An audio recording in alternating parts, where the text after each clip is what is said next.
여러분, 수가융합 영재교육원 수업 시작하겠습니다. 오늘은요, 습도와 우리의 생활이 어떤 밀접한 관련을 맺고 우리가 지내고 있는지 한번 살펴보도록 하겠습니다. 선생님이 지금부터 어떤 속담 혹은 격언을 말씀드릴 텐데 이 빈 칸에 들어갈 말을 한번 맞춰보세요.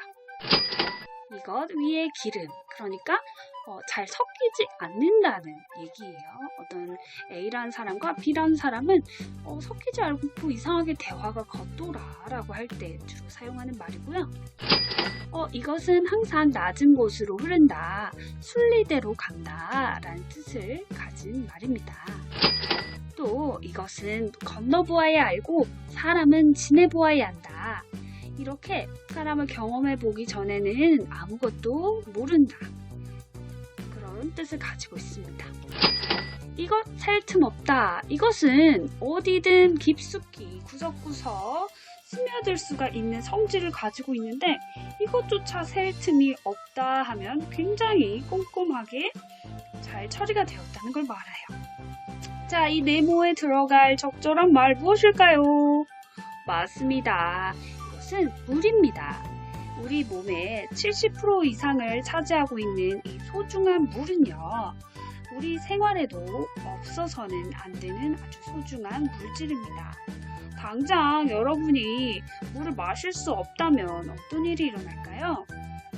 그리고 우리 공기 중에는 이 물이 실제로 있다고 합니다.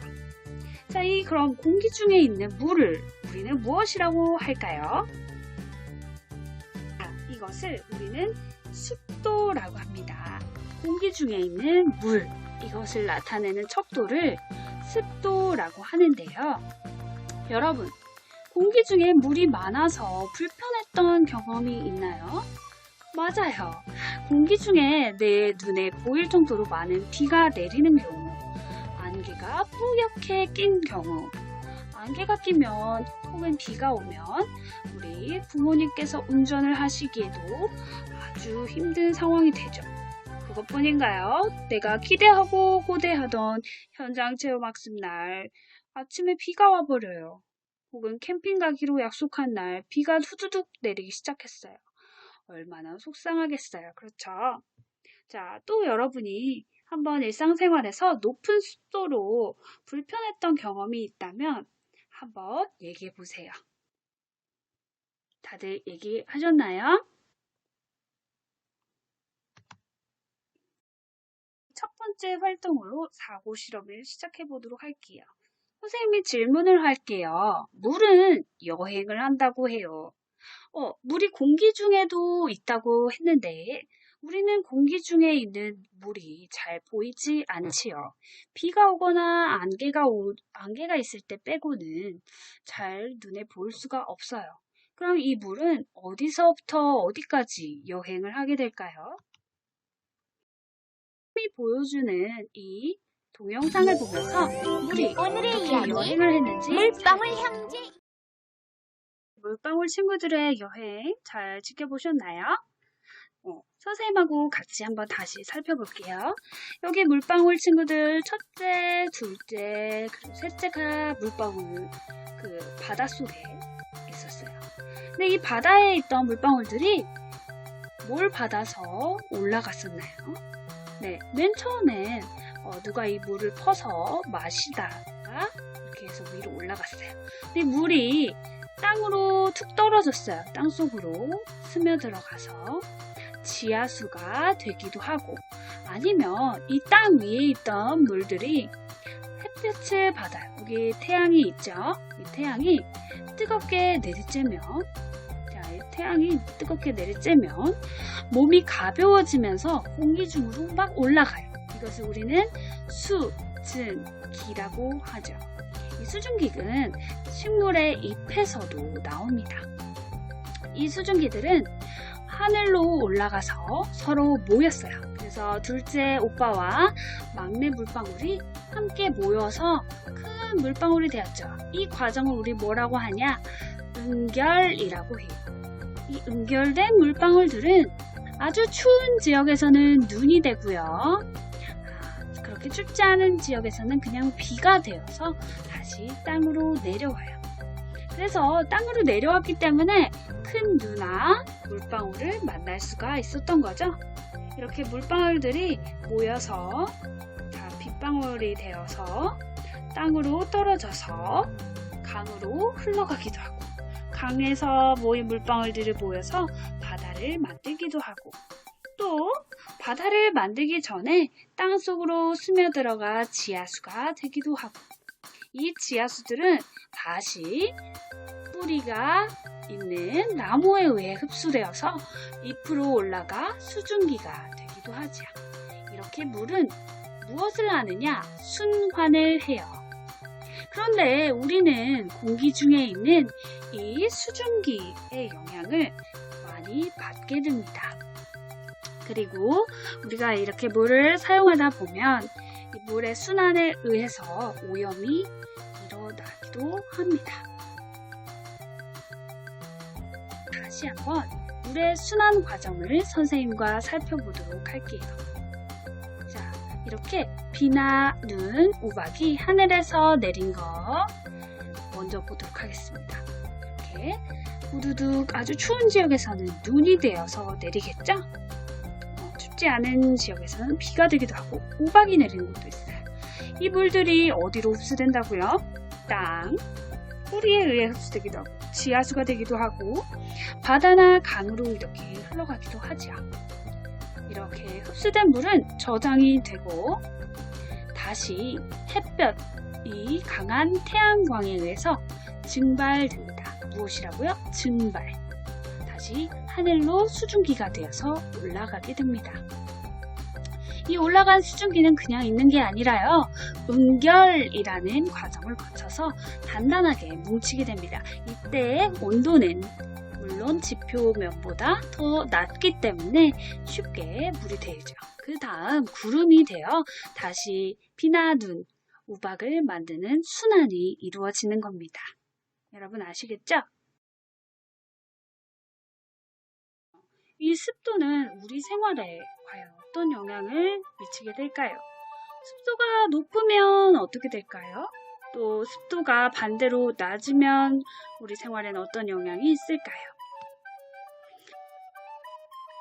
이것을 알기 위해서는 습도란 무엇인지에 대해서 먼저 살펴보아야 합니다. 습도란요, 공기 1세제곱미터 속에 우리가 이것을 세제곱미터라고 쓰고 있습니다. 그것은요, 어떻게 설명하냐면 우리가 정육면체 6개의 정사각형으로 둘러싸인 이런 방이 있다고 봅시다. 각각의 모서리는 1m입니다. 이 1m 안에 들어갈 수 있는 가로, 세로, 높이가 모두 1m인데 이 1m 안에 들어있는 수증기의 량 1m가 만드는 이 1세제곱미터라는 그 공간을 우리는 부피라고 하는데요. 이 부피 안에 들어있는 수증기의 량 그리고 현재 기온에서 원래 포함될 수 있는 가득 찬 최대의 수증기량 이걸 우리가 포화 수증기량이라고 해요. 그러니까 원래 이 기온에서는 예를 들어서 지금 기온이 24도다. 24도 안에 들어갈 수 있는 포화 수증기량이 100개라고 한다면 1세제곱미터의 부피 안에 들어갈 수 있는 이 수증기의 개수가 그 물방울이라고 생각해 봅시다. 50개라고 한다면 100분의 50 곱하기 100이라고 계산을 하는 겁니다. 그걸 뭐라고 하느냐? 습도 얼마나 공기 중에 물방울이 많이 들어있느냐라는 거죠. 그래서 이 습도는 50%라고 설명을 하겠죠. 그래서 이 습도는 이렇게 계산을 합니다. 그렇다면 다시 한번 포화 수증기량의 개념 반드시 생각해 보세요. 자, 원래 1세제곱미터 미터 안에 들어갈 수 있는 최대의 수증기량 중에 지금 현재 1세제곱미터 안에 들어있는 수증기량이 얼마냐? 이게 바로 습도라는 거죠. 그러니까 그만큼 부피 안에 얼마나 물방울이 많이 들어있어? 이 이야기입니다. 그래서 공기 중에 습한 정도, 물방울이 많은 정도를 나타내는 말이고요. 습도를 재는 도구를 우리는 습도계라고 합니다. 비 오는 날처럼 수증기가 아주 많은 날, 자, 습도는 어느 정도가 되느냐? 네, 95% 정도가 된다고 합니다. 물속에서는 습도가 100%인가요? 라는 질문을 할 수 있을 것 같아요. 여러분, 어떻게 질문하시겠어요? 어떻게 대답해 보시겠어요? 우리 습도라는 건 포화 수증기량, 그러니까 1세제곱미터의 부피 안에 최대로 들어갈 수 있는 수증기량 중에 현재 얼마만큼 있느냐라는 걸 알죠. 자, 그런데 수증기량이라는 건요, 공기 중에 수분이 수증기 상태로 얼마나 있느냐라는 거예요. 그렇기 때문에 물속에서 습도라는 개념, 용어 자체는 설명을 할 수가 없는 겁니다. 왜냐하면 이 수증기는요, 물 자체가 아니라 공기 중에 있는 공기 방의 크기를 반드시 개념 안에 포함하고 있기 때문입니다.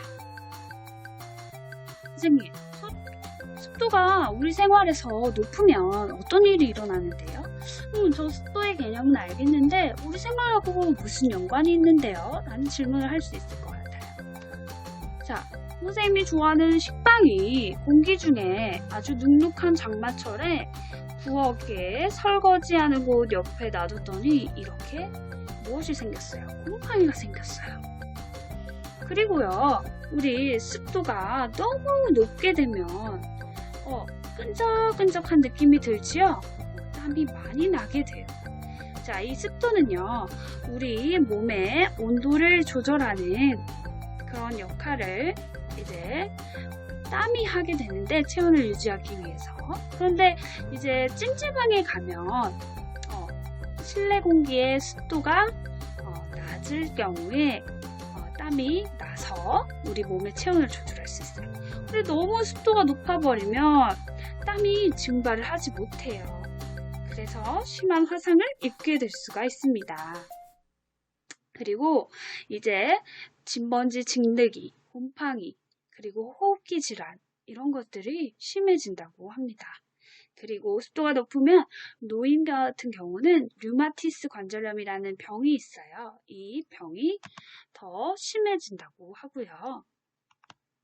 이렇게 목재, 그러니까 나무 재질로 된 악기 같은 경우는 망가질 가능성이 있다고 해요.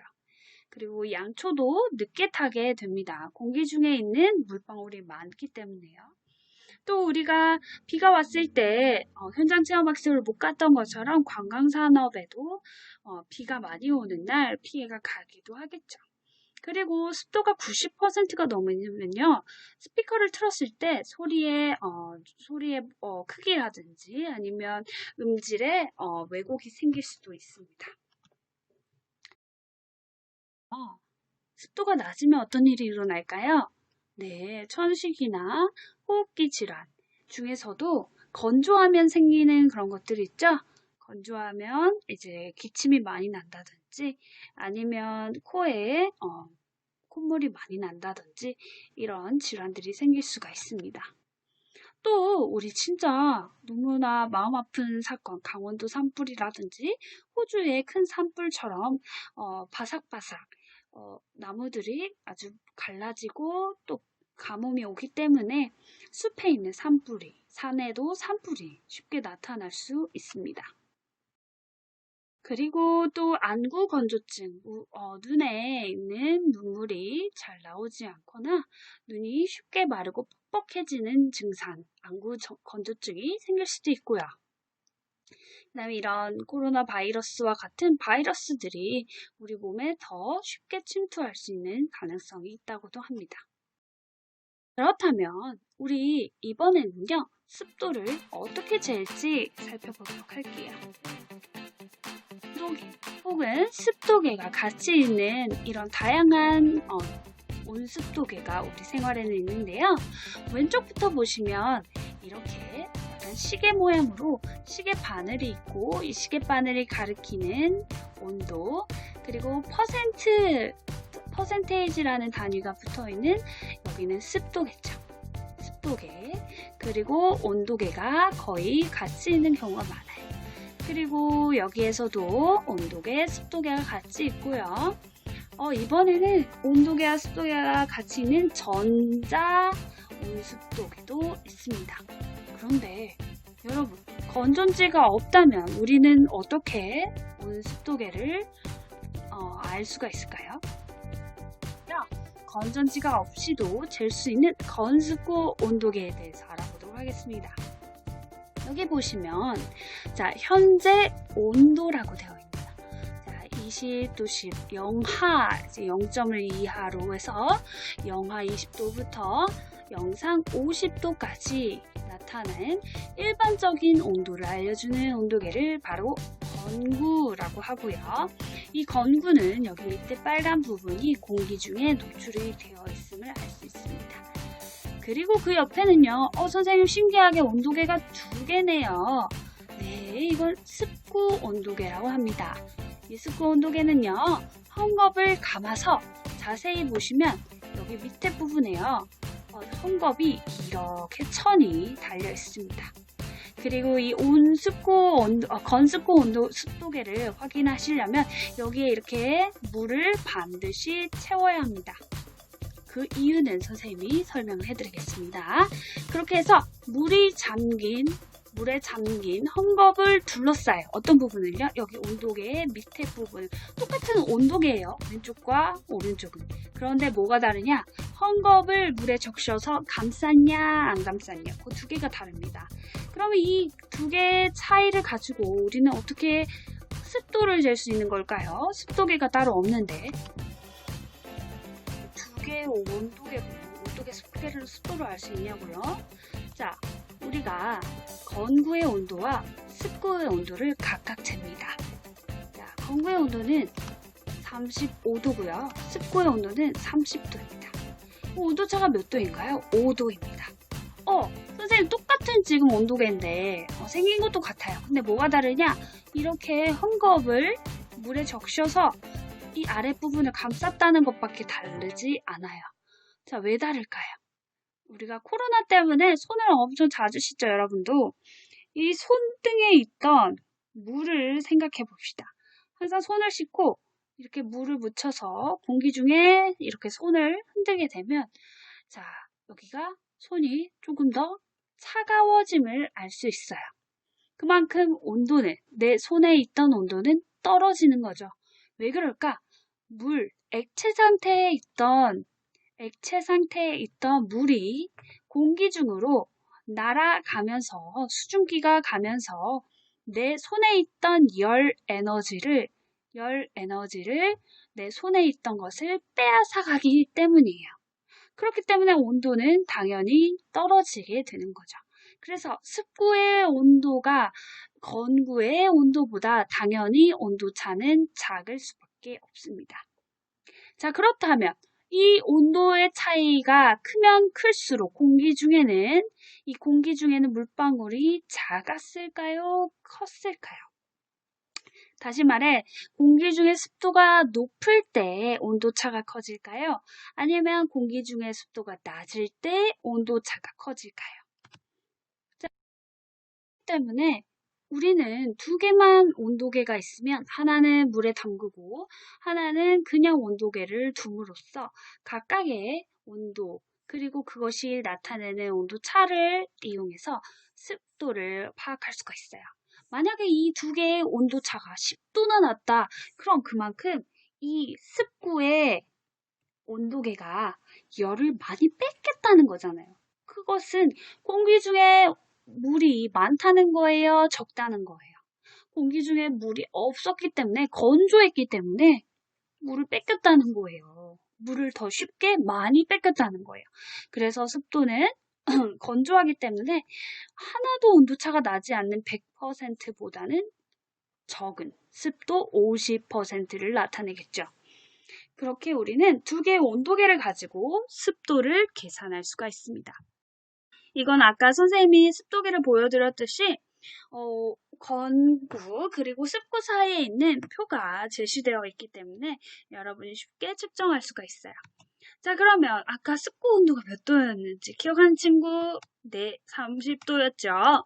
그럼 아까 습구, 건구의 온도차도 기억하는 친구? 네, 건구가 35도로 조금 더 높았기 때문에 5도 차이가 났었어요. 그럼 이 30과 5가 동시에 가리키는 어떤 표의 친구가 있어요. 누굴까요? 30은 두두두두두 68을 가리키고 5는 두두두두 역시 68을 가리킵니다.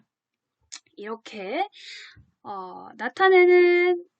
동시에 나타내는 이 숫자 68이 우리가 구하고자 하는 습도입니다. 그래서 68%라고 얘기를 해야겠죠. 자, 그래서 우리가 이런 식으로 증발이 더 잘 일어나도록 손으로 잡고 회전하게 만든 그런 휘돌이 건습구 온도계도 있다는 거 꼭 기억해 주시고요. 자, 그럼 이제 를 해보도록 하겠습니다. 물을 가열할 때 생기는 기포. 자, 이것은 무엇일까요? 아까 햇볕이 따뜻한 바닷물을 증발시킬 때 혹은 우리가 그냥 냄비에 물을 담아서 보글보글 끓일 때 기포가 생기는 것도 알 수가 있어요. 자, 표면에는 증발이 일어나고요. 기포는 바닥에서부터 올라오는데 이 바닥에 있는 기포를 무엇이라고 할까요? 네, 맞습니다. 수증기라고 합니다. 두 번째 문제. 그러면 얼음은 무슨 상태의 물입니까? 자, 우리 물이 여러 가지로 모습을 바꾸는데 물의 다양한 모습 중에 얼음이라는 모습은 무슨 상태라고 말을 할까요? 네, 고체 상태의 물이라고 합니다. 그럼 지구상의 물이 끊임없이 변하게 되는데 고체, 액체, 기체 이런 방식으로 변화하는 이러한 끊임없이 변화하는 것을 우리는 물의 순환이라고 합니다. 그리고 기체인 수증기가 차가운 물체를 만나 혹은 온도가 차가워져서 서로 뭉쳐서 액체인 물이 되는 현상을 우리는 뭐라고 할까요? 물방울 친구들이 위에 올라가서 동생이 만났어요. 둘째 오빠를 만났단 말이에요. 이 증상, 이 현상은 열이라고 합니다.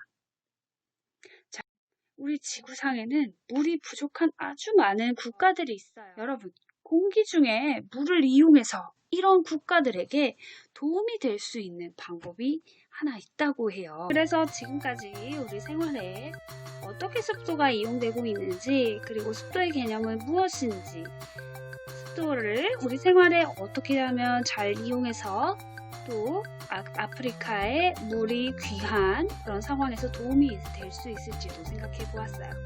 여러분이 생각하기에 습도를 우리 생활에서 또 이런 방식으로 사용하면 좋겠어요. 이런 방법을 통해서 우리가 최대한 전기를 이용하지 않고 최대한 환경을 오염시키지 않고도 우리가 삶을 영위하는데 어려움이 없겠어요. 더 도움이 될 수 있겠어요 하는 방식이 있다면 한번 생각해서 여기 댓글에 달아주시면 좋을 것 같습니다. 자, 이렇게 오늘 습도와 우리 생활에 대한 기본적인 학습을 마치도록 하겠습니다. 모두 수고하셨습니다.